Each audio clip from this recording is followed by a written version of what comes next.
அனைவருக்கும் வணக்கம். நம்ம வந்து இன்றைக்கி என்ன பண்ண போகிறோம்னா பூசணிக்காய் கூட்டு வைக்க போகிறோம். வெள்ளை பூசணிக்காய் ஒரு கீத்து வாங்கினேன். அதை இதேமாரி நைஸாக இந்த பாருங்க வெட்டி வச்சுக்கணும். வெட்டி கழுவி வச்சுருக்கேன்.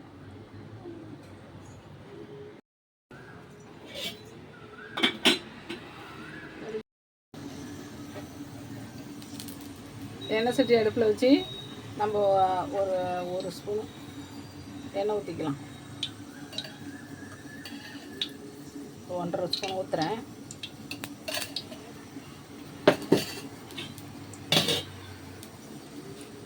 எண்ணெய் காயட்டும்.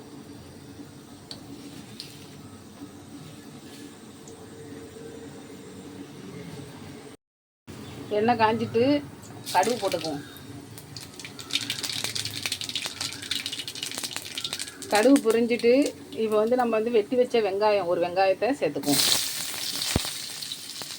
அதோட இப்போ 3 பட்டை மிளகாய், காஞ்ச மிளகாய் கிள்ளி வச்சுருக்கேன், அது போடும்.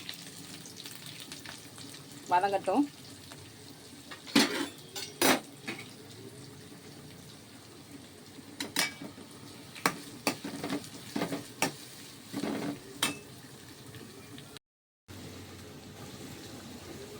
நம்ம இப்போ கொஞ்சோண்டு தேங்காய் திருவி வச்சுருக்கோம். அதை வந்து கொஞ்சோண்டு பெரிஞ்சு வந்து பாருங்க.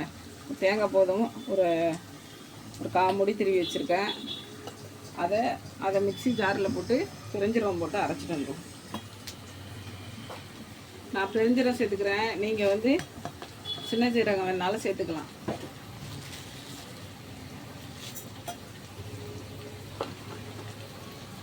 அரைச்சி வெங்காயம் வதங்கிட்டு நம்ம வந்து இந்த வெட்டி வச்சுருக்க பூசணிக்காய் சேர்த்துக்கலாம்.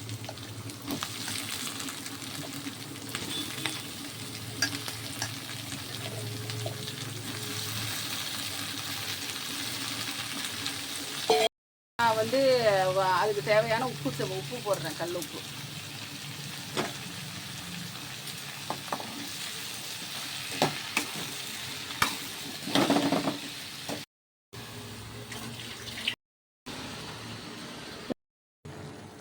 அரைச்சி வச்சு தேங்காய் பெருஞ்சீரகத்தை சேர்த்தாச்சு.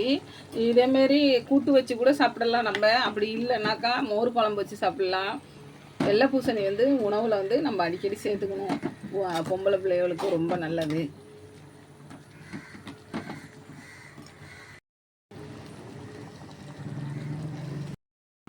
பூசணிக்காய் கூட்டு ரெடி ஆயிடுச்சு. நீங்கள் எப்படி செய்வீங்கன்னு கமெண்ட்லாம் சொல்லுங்கள். இந்த வீடியோ பிடிச்சிருந்தாக்கா லைக் பண்ணுங்கள், ஷேர் பண்ணுங்கள், கமெண்ட் பண்ணுங்கள். நன்றி, வணக்கம்.